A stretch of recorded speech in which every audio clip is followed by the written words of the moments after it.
Olá, meu nome é Emerson Marques e você está no STF, Sociologia, Teologia e Filosofia. No vídeo de hoje falaremos sobre a Ceia do Senhor, mas aguenta aí, após a vinheta.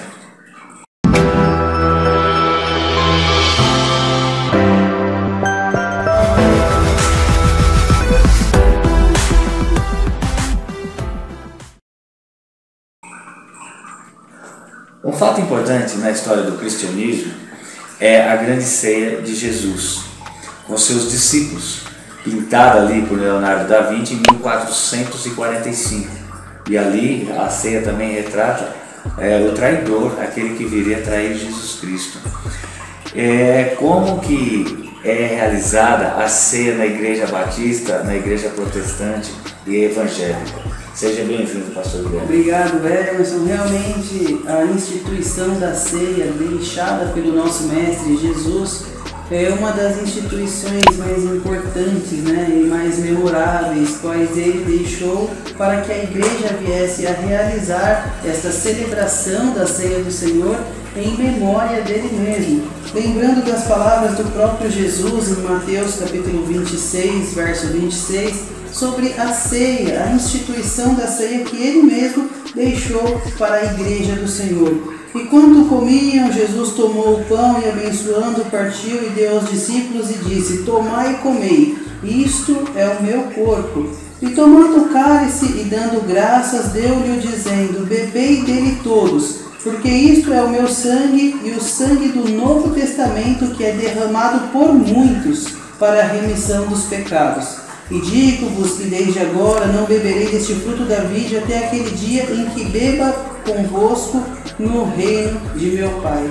Então aqui Cristo faz alusão justamente à ceia que ele deixou como instituição para que a sua igreja, o seu corpo, viesse a celebrar em memória dele, em memória desse sacrifício remidor, salvífico e expiatório substitutivo que ele fez a favor de muitos para a remissão dos pecados conforme a sua própria palavra.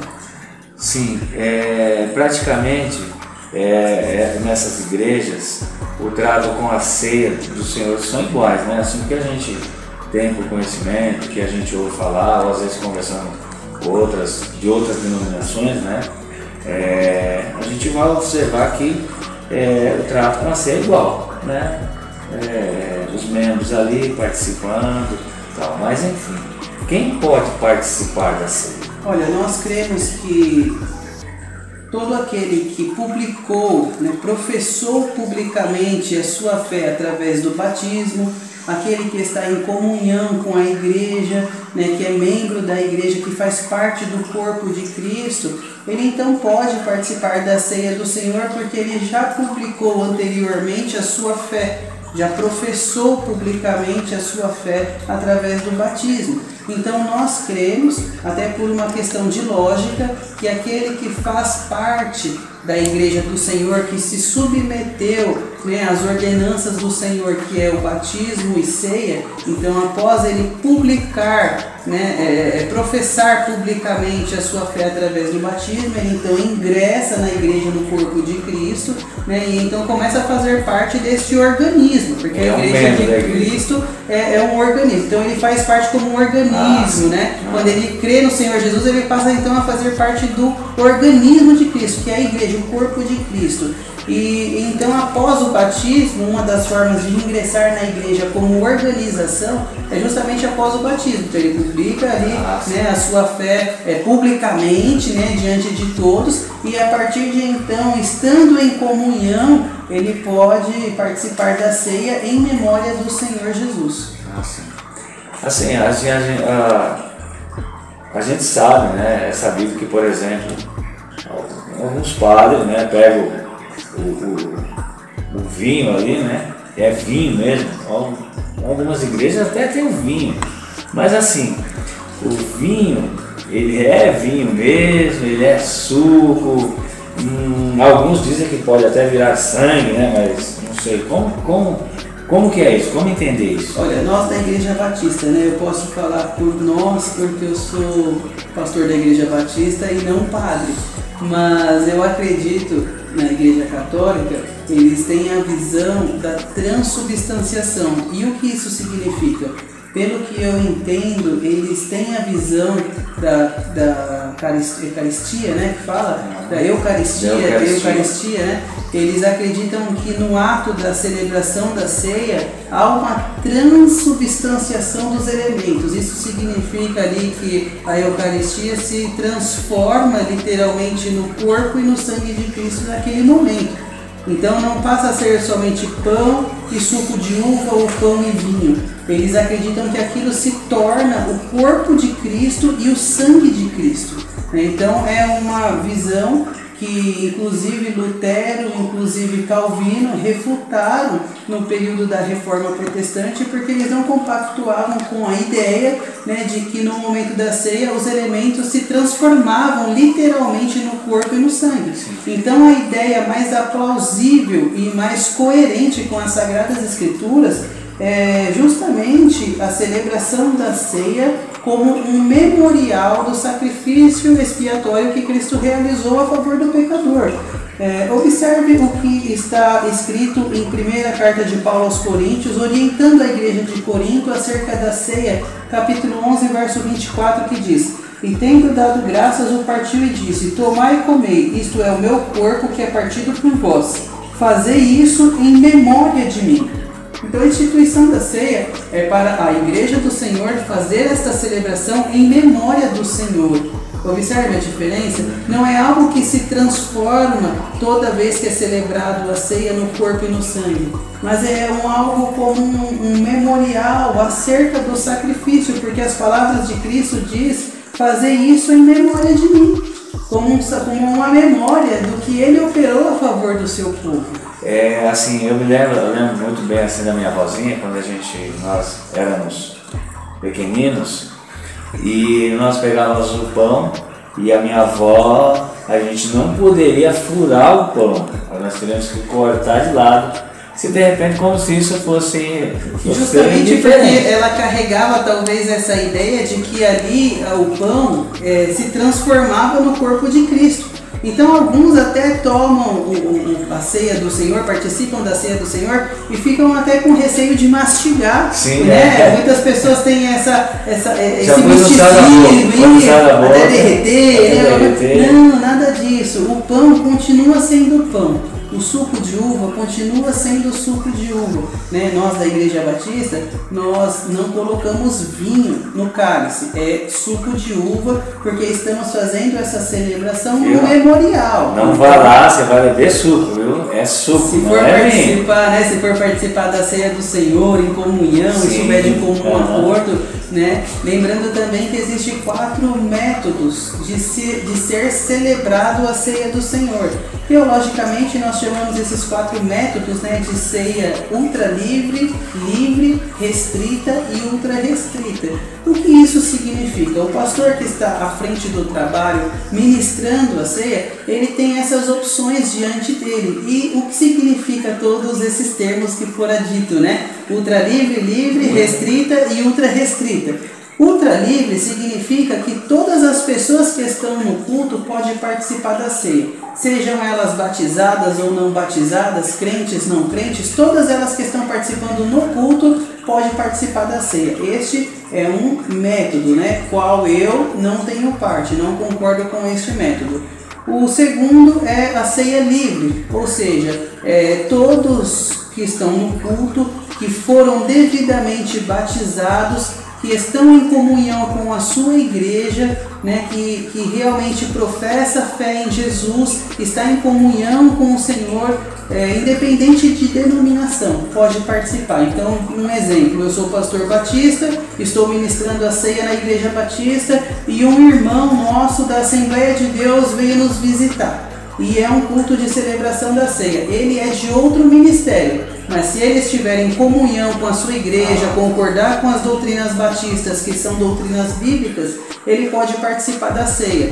Agora, existe também a ceia que é restrita, ou seja, ela se limita a somente membros da Igreja Batista. Ou seja, um exemplo, eu sou pastor da Igreja Batista e estou ministrando a ceia. Então eu vou orientar a igreja que só pode participar da ceia do Senhor pessoas da Igreja Batista, irmãos da Igreja Batista.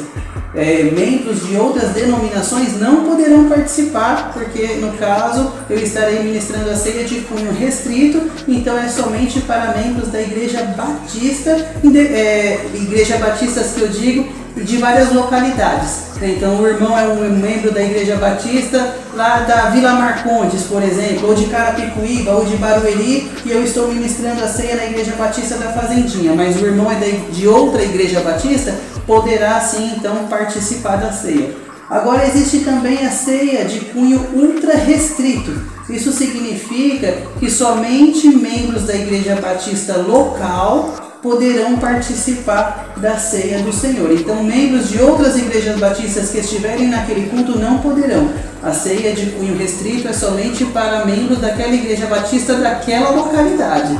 Então, existem esses 4 métodos aí de celebrar a ceia do Senhor. Tá? Isso nós estamos dando o exemplo aqui, eu como pastor da Igreja Batista, mas isso aplica-se também a outras denominações. Então, o pastor da Assembleia de Deus, que acredita ser mais viável ministrar a ceia de cunho restrito, ele acredita então que naquela igreja da Assembleia de Deus que ele está pastoreando, somente membros da Assembleia de Deus poderão então participar da ceia do Senhor. Então existem essas 4 divergências aí sobre a ministração da ceia do Senhor.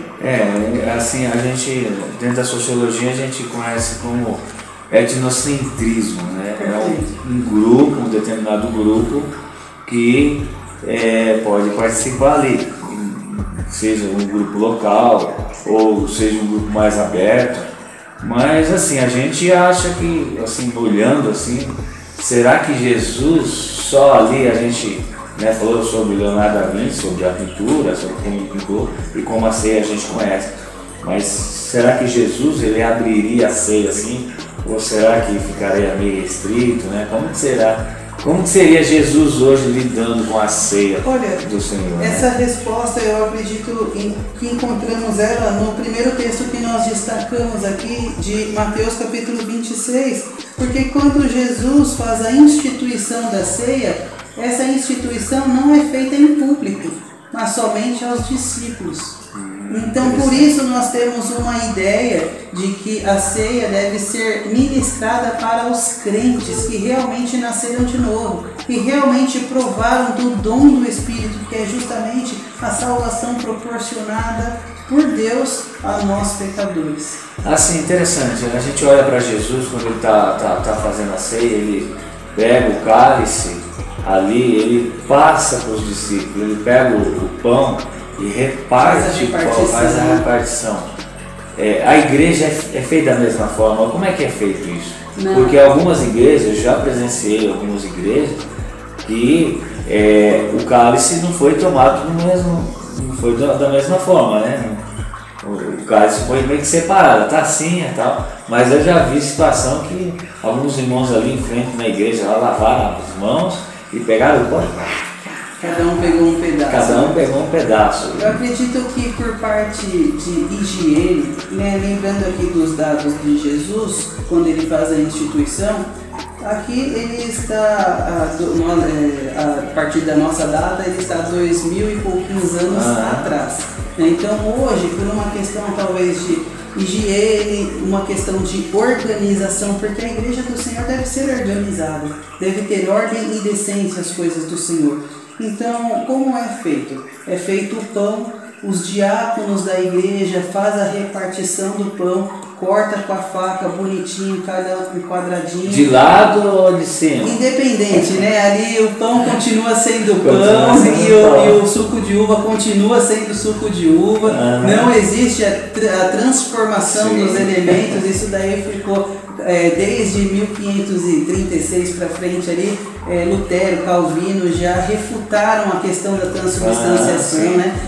E a partir dali eles então aderem à ideia da consubstanciação, que a gente pode até comentar um pouquinho, mas também é uma ideia refutada, porque a ceia do Senhor é um ato memorial, um ato de memória ao sacrifício de Cristo. Mas voltando aqui, os diáconos fazem a repartição do pão, corta com ordem, com decência, com temor e pudor, porque aquilo será oferecido à igreja do Senhor, à noiva de Cristo.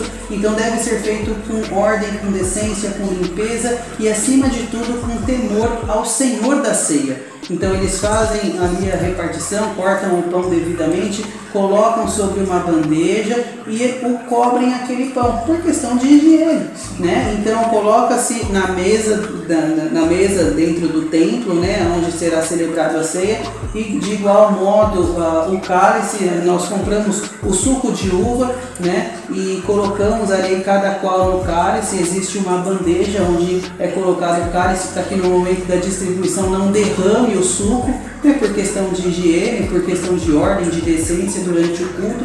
Então é colocado em cada copinho ali o suco pelos diáconos, né, que realmente estão com todo o pudor ali preparando a ceia do Senhor para que a igreja venha então participar da ceia. No momento da ceia, nós aqui na Igreja Batista da Fazendinha, nós fazemos de qual forma? Fazemos a leitura dos textos, orientamos a igreja todas as vezes que é celebrada a ceia, nós orientamos a igreja como deve ser o procedimento. Então todo crente sabe como deve se portar ante a ceia do Senhor, né? Quanto à sua conduta, examinar ao homem a si mesmo, conforme a orientação aos Coríntios, né, que Paulo dá aos Coríntios. Nós fazemos toda a orientação, feita todas as orientações, inclusive de quem pode participar da ceia. Ali nós fazemos a menção, né, que todos que estão na igreja podem participar, desde que tenha sido batizado, tenha professado publicamente a sua fé, tenha se submetido às normas da igreja, né, para que então possa participar, esteja em comunhão com o Senhor. Dado todas as orientações, o diácono faz a distribuição do pão, né? Depois que todos recebem o pão, nós fazemos as últimas orientações e ingerimos então o pão em memória do Senhor. Feito a celebração do pão, passamos ao momento do cálice, assim como destacamos aqui em Mateus 26. Né? Primeiro ele diz: tomai e comer, isso é o meu corpo, fazer isso em memória de mim. Então primeiramente fazemos aí a distribuição do pão e depois a distribuição do cálice, dado todas as orientações devidas para que então os membros possam entender o motivo de estar participando da ceia. Porque não vale de nada a gente ir para a igreja e participar da ceia sem refletirmos sobre o que a ceia significa para nós. Porque não adianta nada a gente ir lá comer um pedaço de pão e beber um pouco de suco de uva e não refletir sobre o ato. Então, por isso é importante toda essa observância sobre a ceia do Senhor, para que a pessoa que estiver participando da ceia possa refletir sobre o real sentido daquela celebração. E aí cabe aí, né, que o pastor comentou sobre a importância da higiene também. Nós estamos em plena pandemia, né, a questão de vírus, a questão de higiene, como se deve se portar. Mas enfim, galera, recapitulando aqui, nós aprendemos hoje que existem 4 métodos, 4 formas de participar da ceia do Senhor. Quais são elas? Ultra restrita, ultra livre e livre. E uma pergunta, é bom destacar que nós da Igreja Batista aqui da Fazendinha, nós ministramos a ceia de cunho livre. Isso significa o quê? Que não é livre, qualquer pessoa pode participar. Não é isso. Não é à vontade, não. É sob orientação. Por quê? É livre no sentido de que membros de outras denominações podem participar da ceia se ali estiver presente. Por exemplo, um presbiteriano que esteja sob esteja de comum acordo, né, com as doutrinas bíblicas, que são as doutrinas batistas, né, doutrinas batistas que são doutrinas bíblicas, um assembleiano que esteja ali participando, esteja, né, de acordo com as doutrinas, esteja em comunhão com o Senhor, ele poderá participar, porque ele é membro de outra denominação, mas não é por isso que vamos limitar aquela pessoa de participar da ceia. Então nós, antes de celebrarmos a ceia, o pastor Samuel me ensinou, e eu acho muito legal essa orientação a ser dada à igreja antes de celebrarmos a ceia. Então nós falamos o quê? Que a ceia é para membros da igreja local da Fazendinha, extensiva para membros de outras igrejas batistas, também extensiva para membros de outras denominações, desde que esteja de comum acordo com as doutrinas batistas, que são as doutrinas bíblicas. Então nós fazemos toda essa orientação para que então a pessoa possa refletir se ela pode participar ou não. Lembrando que não é o pastor que vai falar você pode e você não pode. A orientação é dada. E então aplica-se o que Paulo diz aos Coríntios: examine-se, pois, o homem a si mesmo. É isso aí, galera. Gostou? Deixe seu like. Não se esqueça de se inscrever no nosso canal, porque o conhecimento te liberta.